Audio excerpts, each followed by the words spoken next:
So continuing our lecture on First War of Independence, in this video we are going to learn about the consequences of First War of Independence. Getting started with the first consequence. So after the First War of Independence, it concluded with the end of company's rule. The Government of India Act of 1858, passed by the British Parliament, transferred power from East India Company to the British Crown. Indian administration was placed directly under the Queen Victoria of England now, and the company's board of control as well as the court of directors who used to control the Indian affairs was now abolished. A post named as Secretary of the State was appointed for India, who was to be helped by a council of 15 members, and these 15 members must be experienced in Indian affairs. The secretary should be a member of British cabinet, and he would be responsible, he would be accountable for his work to the British Parliament. And the salaries and allowances to this Secretary of the State were to be paid out of the revenue of India. This was also an example of drain of wealth. The Governor General was given the new title of Viceroy as the Crown's representative, but his power did not increase. Now, the next conclusion, the next consequence was reorganization of army. This was one of the most needed thing. The number of European soldiers was increased, and the Indian element in the army was reduced to decrease the dependency among Indian sipais. Artillery and other effective weapons of war were placed exclusively under the charge of Europeans because during the First War of Independence, these artilleries and ammunitions were targeted heavily by the sepoys. Thirdly, the sepoys of different castes, creeds, and regions were mixed in such a manner so that they could no longer form a common front against the British. Finally, the new recruits were drawn largely from the martial races of Punjab and Nepal, such as Gorkhas. All the high ranks in the army were now reserved exclusively for the Europeans only to secure the loyalty. Now, coming to the next consequence, noble promises made to the people of India. Queen Victoria, in her proclamation, said that Government of India would follow the policy of non-intervention in the social and religious matters of the Indians. The higher post in the public service will be open for all the subjects irrespective of their birth, color, caste, creed, and religion. An official pardon was granted to people who were involved in the revolt of 1857, except those persons who had murdered the British subjects. It was proclaimed that the material and moral advancement of the people of India would be the main concern of British government. Now, the next conclusion, policy towards princes and chiefs, that is also crucial because the native states also participated in this first war of independence. So, Queen Victoria declared in her proclamation of 1858 that the British government would not annex any Indian states now, and all the treaties concluded by company with the peninsular states will be honored now. The doctrine of lapse was abandoned. This infamous doctrine was abandoned now. The Hindus and Muslim chiefs were allowed to adopt a son according to their respective customs and pass on their inheritance to them. With the death of Badou Shazafa, the Mughal imperial dynasty founded by Babur came to an end. So this was all about the princes and princely states. Now we will see another consequence of the First War of Independence, which is the policy of divide and rule. The British tried to alienate the landed aristocrats from the commoners by giving them back the confiscated properties. Immediately after the revolt, the British rulers started suspecting the Muslims and held them responsible for uprising. Afterwards, they tried to utilize Muslims by granting them special privileges against Hindu. The policy of divide and rule widened the gap between Hindus and Muslims in order to break their unity. The more they would remain divided, the more easy for the Britishers to rule in India. Next was the economic exploitation. After the revolt, the economic exploitation of Indians by the British became more prominent. India became a typical colony of Great Britain, exporting the raw materials such as the cotton, jutes, meal, etc., and importing the finished goods. The number of British officials in India, both civil servants and military officers in India, increased and they got high remuneration. The salary and allowances of Secretary of State and member of the Indian Council were paid from the Indian resources. The condition of the peasants deteriorated under the British rule. Finally, the British invested the surplus capital in India in coal mines, plantations, jute mills, railways, and shipping.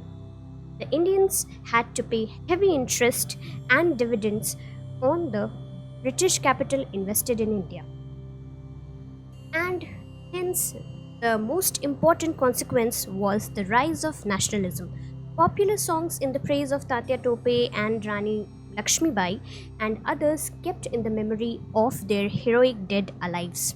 One of them was Khoob Ladi Mardani Wo To Jhansi Wali Rani Thi. The Rani of Jhansi became India's Joan of Arc, whose name inspired the spirit of patriotism. The story of the fearless fights and the sacrifices of the sepoys enkindled new dreams. A wave of anti British sentiment was flowing throughout India, and people began to repent the failure of the sepoys. This was it in the consequences. Now we will meet you in the next video. Thank you so much. Now, continuing with our lecture on the First War of Independence, now we will analyze the economic causes behind this First War of Independence. So, in the series of economic causes, first of all, we will study the concept of de-industrialization. What do we mean by the term de-industrialization? This is basically a phenomena in which the Indian handicraft industries were deliberately devastated by the efforts of British authorities. In that order, heavy duties were imposed on the Indian silk and cotton textile. The duties were up to 17 and 80% respectively. So, these heavy duties were imposed to decrease the Indian exports to Britain. On the other hand, British goods were imported to India at a nominal duty. This was done to encourage British import to India. Thus, export of cotton and silk goods from India gradually ceased, and the people who were employed in the handicraft industries were now unemployed. The manufacturing towns, which were once very popular for the production of textiles like Dhaka, Murshidabad, Mirzapur, and Surat, went into decline, and the people involved in those industries were unemployed. This was also a reason that these people joined the revolt of 1857, or what we call it as the First War of Independence. Now, moving ahead, the second reason was impoverishment of the cultivators. Under the Permanent Settlement of 1793, this was levied by Lord Cornwallis. The peasants were at the mercy of zamindars. Zamindars were acting as an intermediary, and zamindars could eject them if the peasants failed to pay the stipulated revenue. On the other hand, Raitvadi system, which was levied in the regions of Deccan, the peasants, as owners of land, paid revenue directly to the company officials. But one common feature of these revenue settlement was high revenue burden, be it in the case of permanent settlement system or the Raitvadi system. High revenue burden was always there, and this exploited the peasants in both the scenario. So these peasants were compelled to take loans from the moneylenders to pay revenue or rent, and these debts mounted, and this also became the reason behind the peasants joining revolt of 1857, or what we call it as the First War of Independence. Now, the next economic cause was ill treatment to the indigo cultivators. The peasants were forced to cultivate indigo because it provided a boost to the textile industries in Britain. So they were forced to cultivate indigo in the fields chosen by the European planters. Most of the fields were located in the West Bihar and Jharkhand region.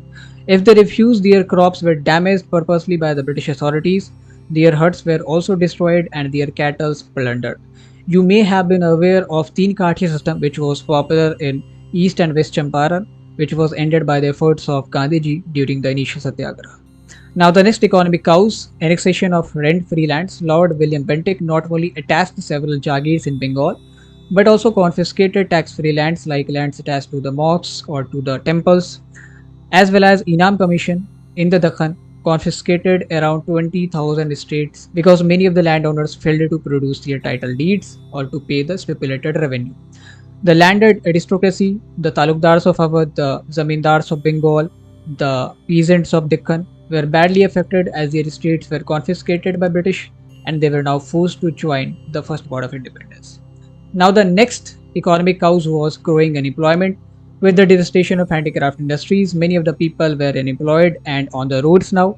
As well as with the introduction of Western education, a number of Brahmin Pandits and Muslim Maulvis imparting oral education became jobless, and the artists who used to work in the native states were also unemployed because these rulers were now deposed by the authorities of British government.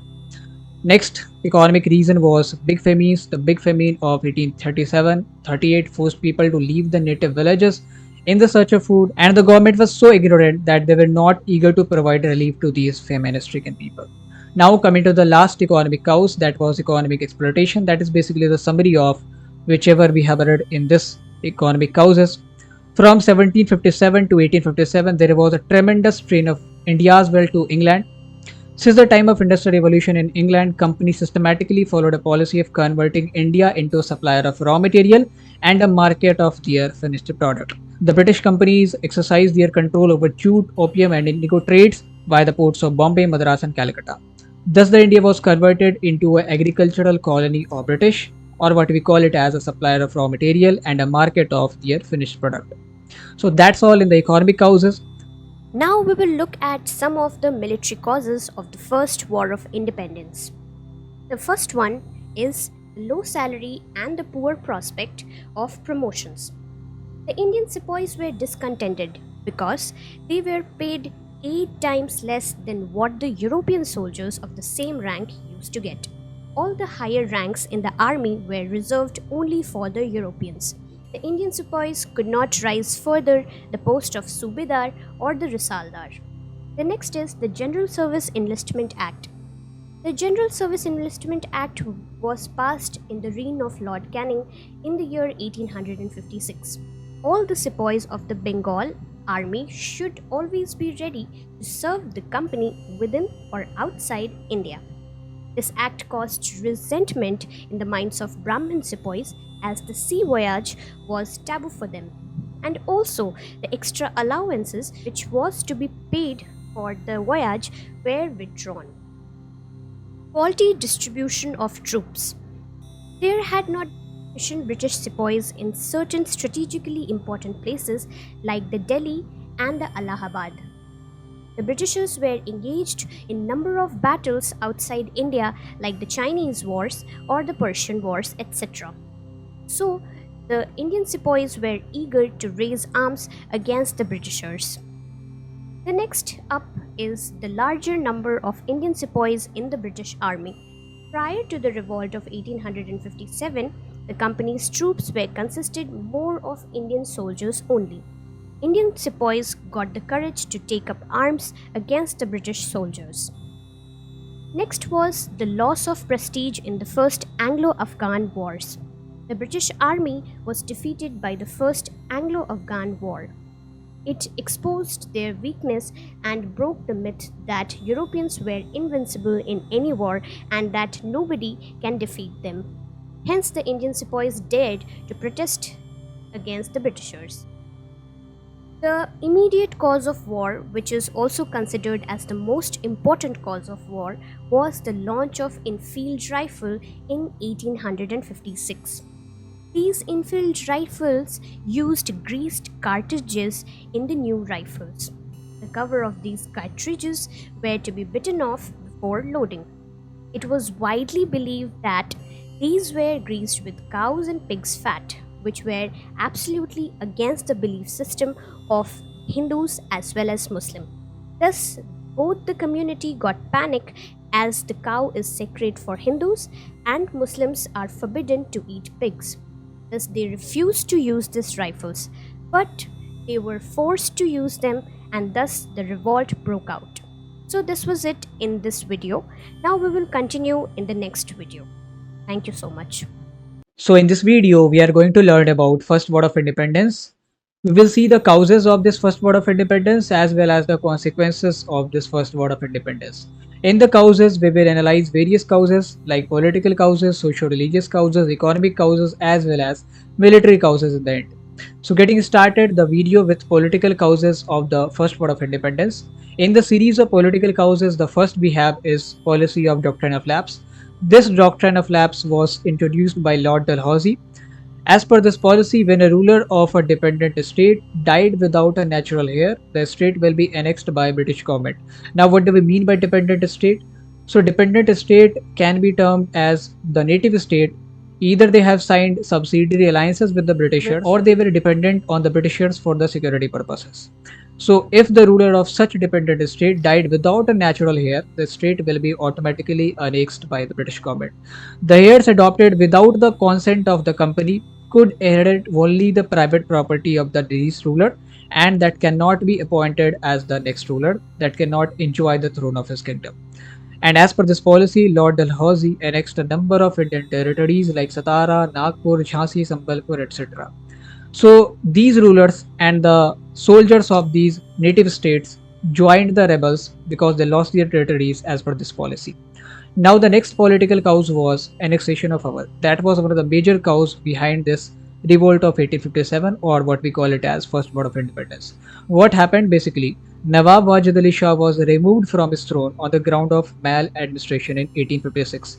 Many of the people has a misconception that this state of Awadh was annexed on the basis of doctrine of lapse, but this is not the case. This state of Awadh was annexed on the basis of misgovernance in 1856, and Nawab Wajid Ali Shah was sent to exile. Now the army of Nawab had been disbanded and soldiers were now unemployed. The artisans, the artists who were employed in the court of Nawab Wajid Ali Shah were also unemployed now.